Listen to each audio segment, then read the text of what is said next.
नमस्कार, आप देख रहे हैं अपना बिहार। आपके साथ मैं हूं शिप्रा झा और बुलेटिन की शुरुआत इस वक्त की बड़ी खबर के साथ करेंगे।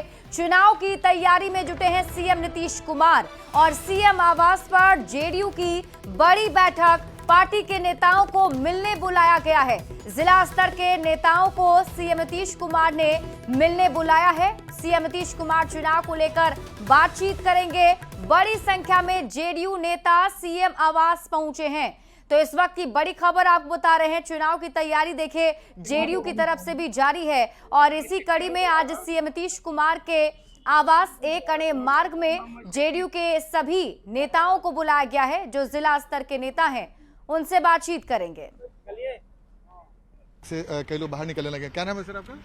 मोहम्मद इकबाल अहमद, क्या है पार्टी में? प्रदेश महासचिव जेडीयू। अच्छा, कैसा रहा बैठक में? क्या कुछ बातें हुई? ठीक है, साहब से मुलाकात हुई, भेंट हुई और काफी लोग हैं और संक्षिप्त में बात हुई और पार्टी के स्ट्रेटजी पे काम करना है। काम तो कर ही हमको 20 साल से हैं और बहुत ओबीडियंट हैं पार्टी के प्रति और जो उनका आदेश होता है उस आदेश को। मुख्यमंत्री ने क्या कुछ कहा कि चुनाव में कैसे जाना, कुछ बताया उन्होंने? नहीं, साहब बोले हैं कि बस आपको लाइनअप करना है। आप लोग पुराने आदमी हैं, जो पुराने आदमी हैं उसको लाइनअप करना है और देखते हुए चलना है।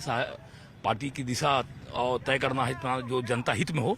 बहुत अच्छी। क्या बोला मुख्यमंत्री ने? मुख्यमंत्री जी ने हम लोग को टिप्स दिया कि 2025 का जो हमारा नारा है उसको कैसे कीजिएगा। तो सभी कार्यकर्ता एक स्वर से बोले कि इसको हम लोग इस लक्ष्य को पूरा करेंगे और फिर अपनी व्यक्तिगत जो बातें हैं सभी कार्यकर्ता अपनी अपनी बात कहे और मुख्यमंत्री जी ने बहुत विनम्रता से सबकी बात सुनी। संजीव कुमार सिंह। आप क्या है पार्टी में? आप पार्टी में प्रदेश के महासचिव थे पहले। अच्छा, अब कैसा रहा बैठक सीएम के साथ? बहुत अच्छा रहा। क्या मिला टिप्स? टिप्स जो जिस कार्यकर्ता का जिस क्षेत्र के बारे में अपनी बात को रखनी थी सबको सुने और बोले कि भाई ठीक है, आपकी बात को ध्यान रखा जाएगा। मुख्यमंत्री नीतीश कुमार के सरकारी आवास एक अणे मार्ग में आज एक महत्वपूर्ण बैठक हो रही है जिसमें पार्टी के प्रदेश पदाधिकारी मौजूद हैं और लगभग 350 के आसपास पदाधिकारी, प्रदेश अध्यक्ष सहित कई प्रदेश महासचिव और प्रवक्ता भी मौजूद हैं। कहाँ से आए हैं? देखिए, अभी कई जो पदाधिकारियों की बैठक अंदर से चल रही है और ये बैठक लगभग 4 बजे के आसपास तक चलेगी और इसमें नीतीश कुमार तमाम पदाधिकारियों से महत्वपूर्ण जानकारी लेंगे। चूंकि चुनावी साल है और चुनावी साल में क्या कुछ पार्टी की तैयारी है, कैसे क्या कुछ होना है, चुनाव में पार्टी को कैसे जाना है, इन तमाम मुद्दों पर चर्चा होगी। जाहिर सी बात है नीतीश कुमार के साथ ही जब ये बैठक होगी, इस बैठक में कई मुद्दों की जानकारी मुख्यमंत्री को मिलेगी। जमीनी स्तर पर पार्टी की स्थिति क्या है, विधानसभा चुनाव में किन मुद्दों को लेकर जाना है और सबसे बड़ी बात है कि सरकार के जो विकास कार्य है वो जनता तक कैसे सही तरीके से पहुंच रहा है कि नहीं पहुंच रहा, तमाम बातों की जानकारी इस महत्वपूर्ण बैठक में होगी। इसलिए इस बैठक को कई मायनों में बेहद महत्वपूर्ण माना जा रहा है। ऐसे जो धीरे धीरे पहुंच रहे हैं और बैठक शुरू हो चुकी है और इस बैठक में नीतीश कुमार जो जमीनी स्तर के कार्यकर्ताओं के साथ, जो पदाधिकारी हैं उनके साथ जब बैठक करेगा, उनसे जो फीडबैक लेंगे तो जेडीयू के लिए बेहद महत्वपूर्ण हो जाएगा। क्योंकि इसी साल विधानसभा का चुनाव होने वाला है और किसी पार्टी की जान उनके पदाधिकारी होते हैं और जब पदाधिकारियों के साथ मुख्यमंत्री बैठक करके उनसे फीडबैक लेंगे और उन्हें टिप्स देंगे तो ये सिर्फ उनके लिए नहीं बल्कि जेडीयू के लिए भी बेहद महत्वपूर्ण हो जाता है। तो देखना दिलचस्प होगा कि इस बैठक के बाद नीतीश कुमार ने जो टिप्स दिया वो टिप्स पदाधिकारियों को क्या कुछ मिला। कैमरामैन सुबोध के साथ आनंद अमृतराज, न्यूज 18 नेटवर्क, पटना। वही न्यूज 18 से एक्सक्लूसिव बातचीत में वीआईपी प्रमुख मुकेश सहनी ने बहुत बड़ा खुलासा किया है। उन्होंने कहा कि महागठबंधन की सरकार में मैं उप मुख्यमंत्री बनूंगा, ये तय है और उन्होंने 60 सीटों पर चुनाव लड़ने का दावा भी किया। उन्होंने कहा कि अगर निषाद समाज को आरक्षण मिल जाए तो पीएम मोदी के लिए प्राण भी दे दूंगा। इन चुनावों में मान लीजिए आप जीत जाते हैं तो मुकेश सहनी किस रूप में उनको देखेंगे? राज्य में डिप्टी सीएम के रूप में देखेंगे। कर्पूरी ठाकुर जी के बाद बिहार में कोई दूसरा अति पिछड़ा में लीडरशिप उभरा हुआ है, 37% वोट का नेतृत्व करेंगे और उनका अपना भाई, अपना बेटा डिप्टी चीफ मिनिस्टर बनेंगे। उनके आरक्षण के पिछले 12 सालों से खून पसीना बहा के संघर्ष कर रहे हैं, लड़ाई लड़ रहे हैं। आज किसके लिए लड़ाई लड़ रहे हैं? उन्हीं के लिए लड़ रहे हैं। नहीं तो मैं तो मंत्री बन चुका था, मेरे पास विधायक था, मैं चाहता तो बीजेपी मोदी जी जिंदाबाद करता तो उनके साथ सेटल रहता। पर आपने तो ये कहा है कि आप मोदी जी जिंदाबाद करेंगे अगर अति पिछड़ा निषाद को उस वर्ग में शामिल कर दिया जाए। हाँ। तो अगर वो कर देते हैं तो आप महागठबंधन छोड़ के उनके पास चले जाएंगे? प्राण तक दे देंगे भाजपा को। अगर मोदी जी आरक्षण लागू कर दे इलेक्शन से पहले तो हमसे प्राण मांगेंगे तो हम दे देंगे, जान दे देंगे। सिर्फ मुझे जाने का क्या बात है, और हम ना जाए लेकिन निषाद समाज सारे के सारे वोट बीजेपी को कर देंगे। अभी अभी आपने एक बयान दिया कि अगर हम कुर्सी के लिए नहीं जाते हैं, हमारी जो लड़ाई है रिजर्वेशन का, हमको लोगों ने कभी धक्का मार के बाहर कर दिए तो हम क्या करेंगे। 2019 में हमने महागठबंधन के साथ आए, लास्ट आवर में हमारा सीट बंटवारा नहीं हुआ, इसलिए हमने गठबंधन तोड़ा। तो इस बार सीट बंटवारा हो गया क्या? फॉर्मूला कोई निकला? इंटरनल 90% कंप्लीट है, 10% कुछ चीजें हैं जो पब्लिक डोमेन में आना, इंटरनल कंप्लीट करना है, और वो हो जाने के बाद हम बहुत जल्दी ही अगस्त में ही सीट का घोषणा हम लोग कर लेंगे। एक बड़ा चेहरा है आप अपने समुदाय में, तो पिछली बार 12 सीटों पर आप चुनाव लड़े थे, इस बार कितनी सीटों पर चुनाव लड़ने का मन है आपका? देखिए, पूरे बिहार में निषाद समाज 22 नाम से जाने जाते हैं, 12% वोट है हमारा, और हम 3 राज्य में उपचुनाव लड़े हैं अकेले अपने दम पर। 25,000 30,000 वोट हमने लाके दिखाया हमेशा। तो मेरा मानना है कि हमारे पास हमारे जो सरकार बनना है, और हमारे पास जो जनाधार है, ताकत है, कैंडिडेट है, उस आधार पे हमने राज्य में राष्ट्रीय कार्यकारिणी में निर्णय लिया कि 60 सीट पर लड़ेंगे। 60 सीटों पर आप चुनाव लड़ेंगे, और महागठबंधन आपको दे गए? आरजेडी पे बैठ के बात होगा, 2-4 सीट कम ज्यादा, मतलब वो कोई बड़ी बात नहीं है। तो मुकेश सहनी के बयान के बाद से महागठबंधन की सहयोगी कांग्रेस असहज हो गई है। तेजस्वी यादव से इस मामले पर हस्तक्षेप करने की मांग तक कर रही है। आरजेडी और वीआईपी अभी भी एकजुटता की कसीदे पर रहे हैं, जबकि जेडीयू पूरे प्रकरण पर चुटकी लेने में पीछे नहीं है। कौन सा वक्तव्य किस संदर्भ में दिया गया है, उस संदर्भों को देखा जाएगा।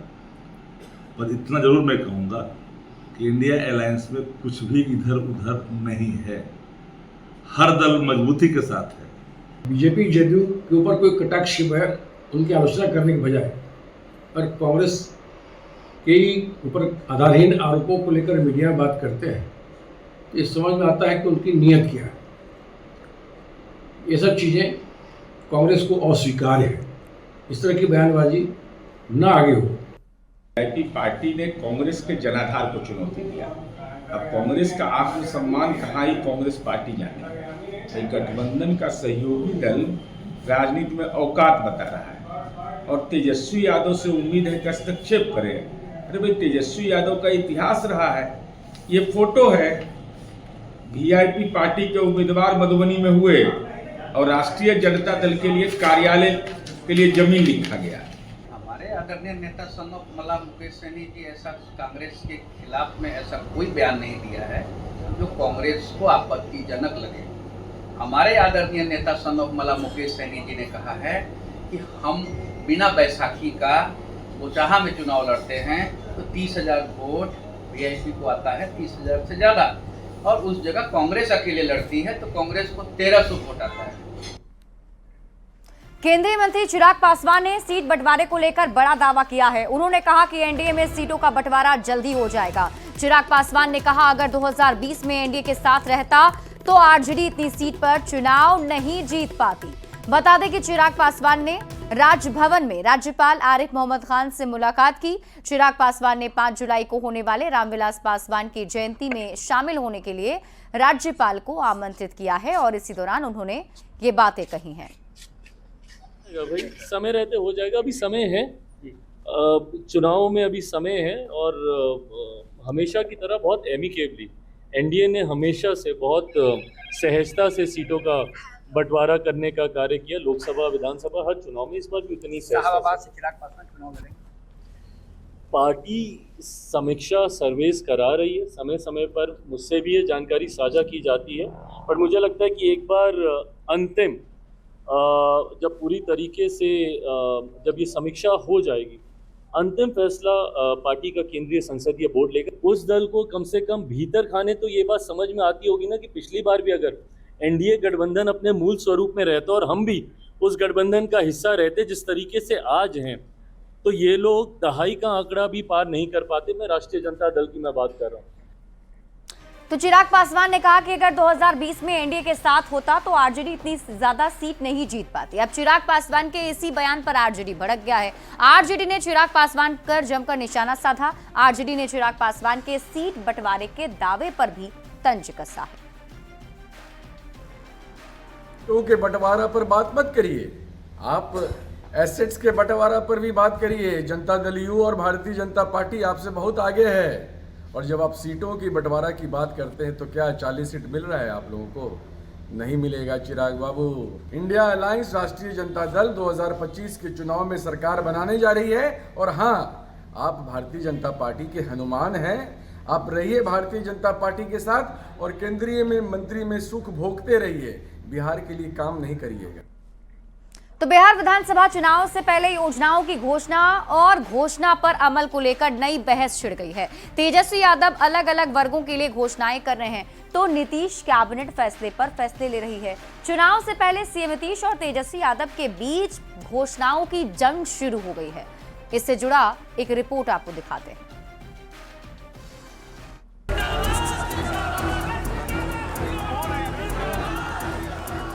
बिहार विधानसभा का चुनावी मंच सज चुका है और मंच से हो रही है घोषणाएं। तेजस्वी अलग अलग वर्गों के लिए योजना की घोषणा अपने चुनावी मंच से करते हैं और कैबिनेट में मुख्यमंत्री नीतीश कुमार एक के बाद एक फैसले लिए जा रहे हैं। एक तरफ नेता प्रतिपक्ष तेजस्वी यादव जी जो लगातार खोखले दावे कर रहे हैं, घोषणाएं कर रहे हैं, और दूसरी तरफ आदरणीय नीतीश कुमार जी हैं जिन्होंने इतने वर्षों तक बिहार के लोगों की सेवा की है, बिहार का कायाकल्प किया है और हाल के दिनों में एक से एक ऐतिहासिक फैसले किए हैं। विभिन्न क्षेत्रों के योग्य लाभुकों के खाते में कई योजनाओं के पैसे जा रहे हैं। हम जो कहते हैं वही करते हैं। हमारी कथनी और करनी में कोई फर्क नहीं होता। लेकिन तेजस्वी जी जैसे लोग तो सिर्फ ढोल पीटने का काम करते हैं। तेजस्वी यादव पिछले 2 महीने में कई घोषणाएं अब तक कर चुके हैं और नीतीश सरकार फैसले ले चुकी है। माई बहन मान योजना का ऐलान, महिलाओं को 1500 रुपए देने का वादा, वृद्धा पेंशन को 1500 रुपए करने का ऐलान, युवाओं के लिए नौकरी का फॉर्म मुफ्त करने की घोषणा। अब नीतीश सरकार के फैसले को भी जान लीजिए। नीतीश कुमार का फैसला, नीतीश सरकार में पिंक बस सेवा की शुरुआत की गई। जीविका दीदियों के लिए लोन पर 7% ब्याज दर दिया गया। जीविका से जुड़े कर्मियों के मानदेय को दोगुना किया गया। 18 से 28 साल के युवाओं को इंटर्नशिप के लिए 4 से 6 हजार रुपए का फैसला हुआ। वरिष्ठ कलाकारों को 3,000 रुपए मासिक पेंशन देने का फैसला शामिल है। सरकार के ताबड़तोड़ फैसलों का क्रेडिट विपक्ष अपने खाते में डालने की कोशिश कर रहा है और सरकार पर नकल का आरोप लगा रहा है। तेजस्वी जी के पीछे पीछे चल करके नकल करके बिना बजटीय प्रावधान किए, बिना बजट में राशि का आवंटन किए, ये घोषणा पर घोषणा किए जा रहे हैं। आखिर राशि लाएंगे कहां से? यानी वो हमारे योजनाओं को लागू कर रहे हैं, यानी सरेंडर कर रहे हैं। केंद्र में मोदी सरकार सरेंडर है, बिहार में नीतीश कुमार सरेंडर। ये सरेंडरों की ही सरकार है। बिहार चुनाव से पहले योजनाओं की फहरिस्त पर सियासत शुरू है। तेजस्वी की घोषणा और नीतीश के फैसलों ने बिहार की सियासत में एक नई बहस को छेड़ दिया है। न्यूज़ 18 के लिए पटना से संवाददाता रवि एस नारायण की रिपोर्ट। वहीं देखिए, बिहार विधानसभा चुनाव में अरविंद केजरीवाल की आम आदमी पार्टी भी सभी 243 सीटों पर चुनाव लड़ने वाली है, ये घोषणा कर दी गई है, जिसके बाद बिहार में सियासत तेज हो गई। आम आदमी पार्टी के इस निर्णय पर आरजेडी ने कहा कि कोई भी पार्टी जाकर बिहार में चुनाव लड़े, उससे कोई फर्क नहीं पड़ता। यहाँ सिर्फ 2 ही धारा है, एक और महागठबंधन तो दूसरी ओर एनडीए। वहीं बीजेपी ने तंज कसा है। राष्ट्रीय प्रवक्ता डॉक्टर अजय आलोक ने कहा कि बिहारियों और पूर्वांचलियों ने दिल्ली में केजरीवाल का सिर मुड़वा दिया, दिल्ली से भगा दिया, लेकिन मन नहीं भरा। कप्टीवाल जी, सुना बिहार में 243 पे लड़ेंगे, किसी से गठबंधन नहीं करेंगे। अभी बिहारियों ने और पूर्वांचलियों ने दिल्ली में सर मोड़ दिया, आपका ओले बरस गए, दिल्ली से भगा दिया, मन नहीं भरा। अरे पंजाब नाम के एटीएम को कितना यूज कीजिएगा भाई? 3 साल में 1.5 लाख करोड़ का कर्जा पंजाब पे चढ़ा दिया। गुजरात में ही लड़िएगा, बिहार में भी लड़िएगा, गजब पंजाब के टीम को चूसना है। आइए बिहार आइए लड़ने। आप पार्टी के द्वारा बिहार में 243 सीटों पर लड़ने के फैसले के साथ महागठबंधन के अंदर एक बड़ी दरार बिल्कुल सामने दिख रही है। बिल्कुल साफ है कि इस गठबंधन की राह पहले से ही मुश्किल थी और ये गठबंधन 2010 से भी बुरी स्थितियों का सामना करने की ओर बढ़ रहा था। वहीं मुख्यमंत्री नीतीश कुमार के बेटे निशांत कुमार के चुनाव लड़ने को लेकर गोपालपुर के जेडीयू विधायक गोपाल मंडल ने एक बार फिर से बड़ा बयान दिया है। उन्होंने कहा कि निशांत कुमार अगर पार्टी में नहीं आएंगे तो पार्टी टूट जाएगी और पार्टी में भगदड़ मच जाएगा। कोई बीजेपी आरजेडी तो कोई एलजेपी आरवी सहित अन्य दलों में नेता भाग जाएंगे। हम लोग निशांत कुमार को पार्टी में आएंगे तभी पार्टी बच पाएगी। तो हम एक ही बात कहते हैं, निशांत जी को आना चाहिए, हम लोग लाएंगे, इसमें दो मत नहीं है। अगर निशांत जी पार्टी में नहीं आता है तो जदयू में भगदड़ मच जाएगी।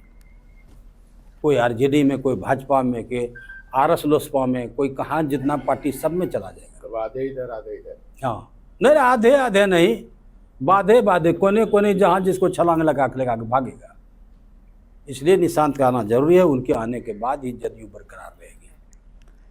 और इसी बीच आपको पटना से बड़ी खबर बताते हैं, जहां सोन नदी किनारे आर्थिक अपराध इकाई के एसपी के नेतृत्व में खनन विभाग के अधिकारी और पटना पुलिस ने बड़ी कार्रवाई करते हुए करोड़ों रुपए की बालू को जब्त किया है। वहीं कई बालू माफिया पर एफआईआर दर्ज किया गया। प्रशासन की इस कार्रवाई से माफियाओं में भी हड़कंप मच गया है। जब्त बालू की कीमत करोड़ों रुपए आंकी गई है। तो बड़ी खबर आपको पटना से बता रहे हैं, पुलिस की तरफ से बड़ी कार्रवाई की गई है। करोड़ों रुपए की बालू जब्त की गई है। आर्थिक अपराध इकाई द्वारा आज पश्चिमी क्षेत्र के दानापुर 2 अनुमंडल में, साथ ही साथ कुछ और दूसरे थानों में, विशेषकर पालीगंज के एरिया में ईओयू की मदद से बालू माफिया और बालू का जो अवैध और भंडारण कर रहे हैं उनके खिलाफ एक छापेमारी अभियान का आज आयोजन किया गया था। उसी क्रम में एक बड़े पैमाने पर कार्रवाई की गई है। उसका जो फलाफल होगा हम लोग उसको आपको बाद में शेयर करेंगे। देखिए, बागेश्वर बाबा के आगमन को लेकर पटना में जगह जगह पोस्टर लगाए जा रहे हैं। 6 जुलाई को पटना के गांधी मैदान में बागेश्वर बाबा हनुमंत संवाद करेंगे और इसकी तैयारी भी शुरू कर दी गई है। जगत गुरु रामभद्राचार्य समेत कई साधु संत सनातन महाकुंभ में शामिल होंगे। पूर्व केंद्रीय राज्य मंत्री अश्विनी कुमार चौबे इस कार्यक्रम के संरक्षक हैं। बागेश्वर यानी पंडित धीरेन्द्र कृष्ण शास्त्री एक बार फिर से बिहार में नजर आएंगे। 6 जुलाई को पटना के गांधी मैदान में हनुमत संवाद करेंगे और उनके आगमन के मद्देनजर राजधानी पटना में उनके स्वागत के लिए पोस्टर भी लगाए गए हैं। यहाँ देख सकते हैं उनके स्वागत में कई पोस्टर पटना में जगह जगह लगाए गए हैं, चाहे जेपी गंगा पथ हो, बीजेपी कार्यालय हो, जो एमएलसी क्वार्टर है वहाँ, यानी पटना में जगह जगह पंडित धीरेन्द्र कृष्ण शास्त्री के स्वागत में कई सारे पोस्टर नजर आ रहे हैं। श्री राम कर्मभूमि न्यास समिति की तरफ से ये सनातन महाकुंभ हो रहा है। पूर्व केंद्रीय मंत्री अश्विनी कुमार चौबे इसके संरक्षक हैं। जगत गुरु रामभद्राचार्य महाराज समेत कई साधु संत इस सनातन महाकुंभ में ज्ञान की गंगा बहाएंगे और 6 जुलाई को एक दिवसीय सनातन महाकुंभ का आयोजन किया जा रहा है। भगवान परशुराम जन्मोत्सव समापन के अवसर पर यह महाकुंभ का आयोजन किया जा रहा है, जिसमें बाबा बागेश्वर यानी पंडित धीरेन्द्र कृष्ण शास्त्री भी मौजूद रहेंगे। उसकी तैयारियां शुरू कर दी गई है। पटना के गांधी मैदान में टेंट लगने लगे हैं। साथ ही साथ पंडित धीरेन्द्र कृष्ण शास्त्री यानी बागेश्वर बाबा के लिए, उनके स्वागत के लिए राजधानी पटना में कई जगह पोस्टर लगा दिए गए हैं। जगह जगह उनके स्वागत के लिए कई और पोस्टर लगाए जा रहे हैं। विनीता मिश्रा, न्यूज़ 18 पटना। खबर आपको पूर्णिया से बताते हैं। पूर्णिया सिविल एयरपोर्ट से अगस्त में हवाई सेवा शुरू हो जाएगी। एयरपोर्ट, पोटा, केबिन, बिल्डिंग, सड़क के निर्माण और हवाई सेवा शुरू करने को लेकर हाई लेवल मीटिंग की गई है।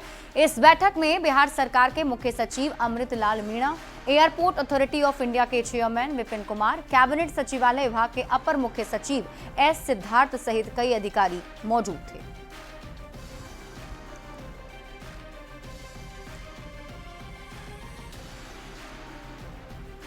योजनाएं हैं एयरपोर्ट को चालू करने के लिए, उसकी समीक्षा की। विशेषकर हम लोगों ने जो इसका एप्रन है, रनवे है, रोड है और साथ ही साथ जो अप्रोच रोड इस एयरपोर्ट का है, इस भवन के निर्माण की प्रगति, सभी की हम लोगों ने समीक्षा की है और इसको जल्द से जल्द इसको पूरा करने का सभी को निर्देश दिया है। और जो लैंड एक्विजिशन है वो अर्जेंट जो पेंडिंग है उसको भी एक्सपेडाइट करने का निर्देश दिया। हम लोग उम्मीद करते हैं कि अगस्त तक हम लोग इसको पूरा करने की हमारा। पूर्णिया से अगस्त माह में हवाई सेवा शुरू करने की उम्मीद है और इसको लेकर आज पूर्णिया के इसी एयरपोर्ट पर अभी हाई लेवल मीटिंग की गई, जिसमें एयरपोर्ट अथॉरिटी ऑफ इंडिया के चेयरमैन विपिन कुमार, बिहार सरकार के मुख्य सचिव अमृत लाल मीणा, कैबिनेट सचिव एस सिद्धार्थ के अलावा प्रमंडलीय आयुक्त, डीआईजी, डीएम, एसपी, यहाँ एयरफोर्स के विंग कमांडर समेत कई अधिकारी यहाँ मौजूद थे। और एस सिद्धार्थ ने कहा कि यहाँ पर काम काफ़ी तेजी से चल रहा है और अगस्त तक काम पूरा करने का लक्ष्य रखा गया है और उम्मीद है अगस्त में पूर्णिया से हवाई सेवा शुरू कर दी जाएगी। कुमार प्रवीण, न्यूज़ 18 पूर्णिया। और इस बीच रुक कर लेते हैं बड़ी खबर की ओर। घाना की संसद में प्रधानमंत्री नरेंद्र मोदी और घाना की संसद को संबोधित प्रधानमंत्री नरेंद्र मोदी ने किया है, जिसको लेकर उन्होंने कहा कि घाना की संसद को संबोधित करना गौरव की बात है। भारत के 140 करोड़ लोगों की तरफ से शुभकामनाएं पीएम मोदी ने दी। इसके साथ ही पीएम मोदी ने कहा कि घाना और भारत के बीच मजबूत संबंध हैं।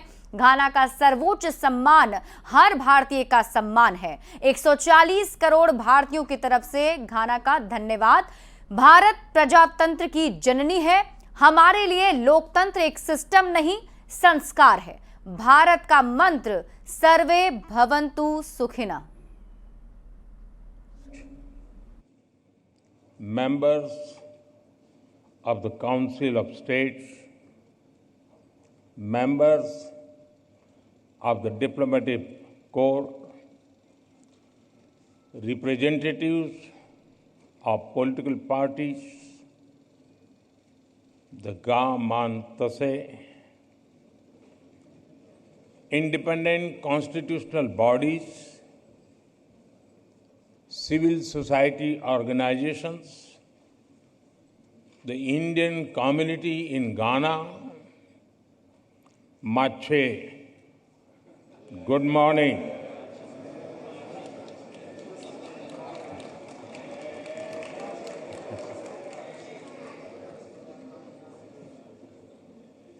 I'm deeply honored to address this esteemed house today. It is a privilege to be in Ghana, a land that radiates the spirit of democracy, dignity, and resilience.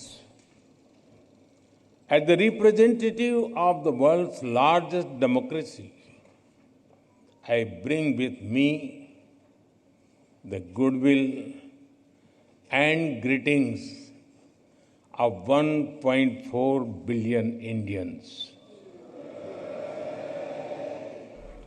और इसी के साथ इस बुलेटिन में बस इतना ही। आप देखते रहिए न्यूज़ 18 बिहार झारखंड।